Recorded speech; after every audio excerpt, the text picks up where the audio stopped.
2,000 years ago, the Romans built the richest empire the world had ever seen and then bankrupted it using the same financial mistakes we're still making today. They understood something we like to ignore. Money is never neutral. It's a weapon, a promise, and a lie at the same time. The Romans lived by unspoken rules about wealth, debt, and value. They didn't learn them in schools. They learned them through war, crisis, and collapse. These were the money rules of empire, the principles that built Rome, and the mistakes that eventually destroyed it. And every single one of them still applies today. At its peak, around the 2nd century AD, the Roman Empire stretched from the Atlantic Ocean to the Euphrates River. It ruled over more than 60 million people, nearly a quarter of the world's population at the time, united under one currency and one language. Its economy was vast and alive. Ships carried grain from Egypt, glass from Syria, and silk from China.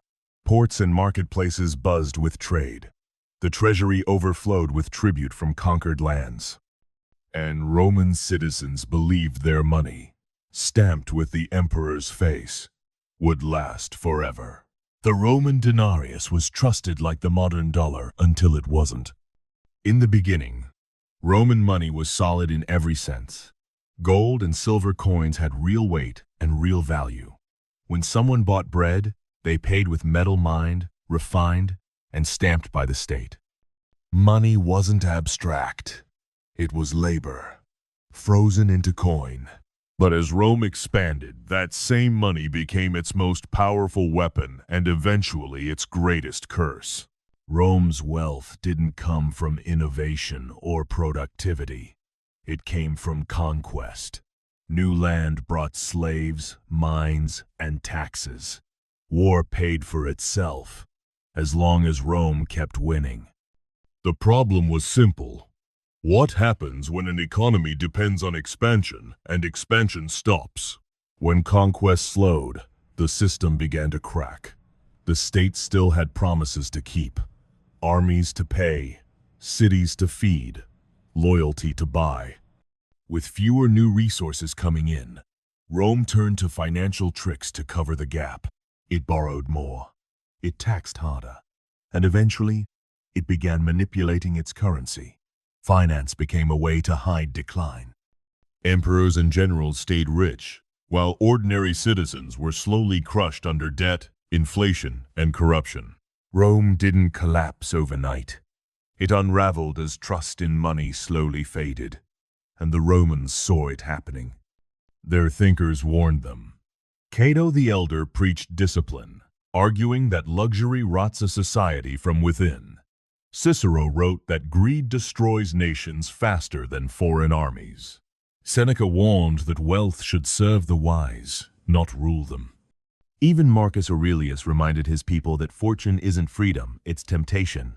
These weren't moral sermons, they were economic warnings. Rome's moral decay and its financial collapse were the same story.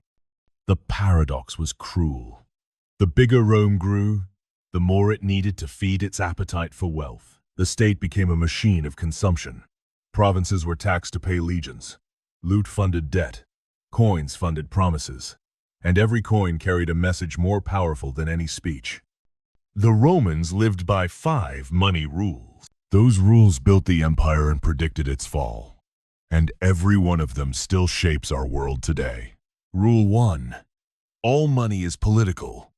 The Romans knew what modern economics often pretends to forget. Money is never neutral. Every coin is a statement of power. Augustus understood this perfectly. After years of civil war, he didn't restore trust with words. He restored it with money. He flooded the empire with silver coins bearing his face and the word Pax Peace. Every transaction reminded people who had restored order. Later emperors used money the same way. Nero filled his coins with symbols of abundance, while Rome still burned. Trajan celebrated conquest through currency. Every denarius became propaganda you could spend. Control the mint. Control the story. 2,000 years later, the faces have changed, but the logic hasn't. Central banks replaced emperors. Slogans replaced gods. But money is still political theater. Rule 2. Debt is power. Rome ran on credit. Farmers borrowed. Merchants borrowed. Generals borrowed to raise armies. Debt fueled growth, but it also chained society together. Default meant losing property, freedom, even family. The elite learned quickly. Lending wasn't just profitable, it was control. By the time of Julius Caesar, the Republic was drowning in debt. Interest rates soared.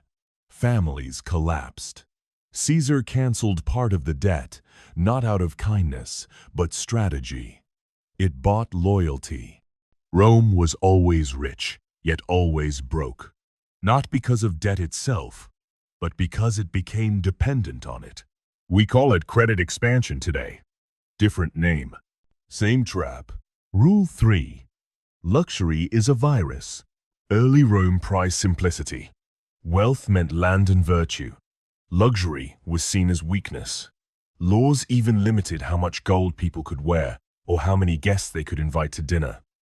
Then conquest paid off. Elites filled villas with imported goods, slaves, and excess. Gold ceilings replaced wooden roofs. Banquets turned into competitions of waste. Luxury spread. Discipline vanished. And once comfort becomes culture, restraint becomes impossible. Rome didn't fall because of invasion. It fell because of appetite. Rule 4. Inflation destroys empires. When wars stopped paying for themselves, emperors needed an easy solution. They debased the coin. Less silver. Same face. Same promise. Prices exploded. Trust collapsed. Soldiers demanded payment in goods. Savings evaporated. When Diocletian tried to fix it with price controls, markets vanished. Force replaced faith. Inflation didn't just raise prices, it broke belief. Rule 5. When money dies, power dies with it. By the 4th century, Roman money was worthless. Taxes were paid in grain, trade collapsed, cities emptied. People turned to landlords, barter, and belief. The barbarians didn't destroy Rome.